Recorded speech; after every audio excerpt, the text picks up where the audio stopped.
جب بھی گلا بیٹھ جائے تلاوت کرتے وقت یا زیادہ بولنے سے، تو دو بہترین اس کے علاج ہیں۔ ایک علاج یہ ہے کہ ہم پانی گرم کر کے تھوڑا سا نمک ڈال دیں اس کے اندر اور غرارے کریں، اور غرارے ایسے کریں کہ بالکل گلے تک پانی جائے، اور ہلکا سا گرم پانی ہو، بالکل زیادہ گرم پانی نہ ہو، یہ نہ ہو کہ منہ جل جائے آپ کا۔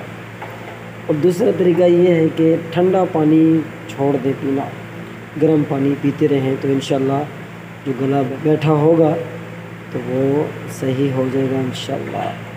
جیسا کہ آپ کو معلوم ہے ہم تجوید کے حلقے میں آئے ہوئے ہیں اور صحیح زور زور سے پڑھتے ہیں، اور گلا بیٹھ گیا ہے پڑھنے کی وجہ سے۔ انشاءاللہ اب یہ عمل کریں گے۔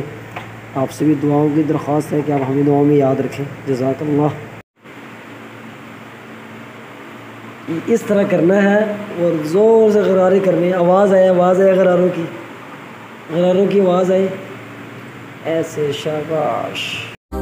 رقت عيناي شوقا ولتعبط ظرفا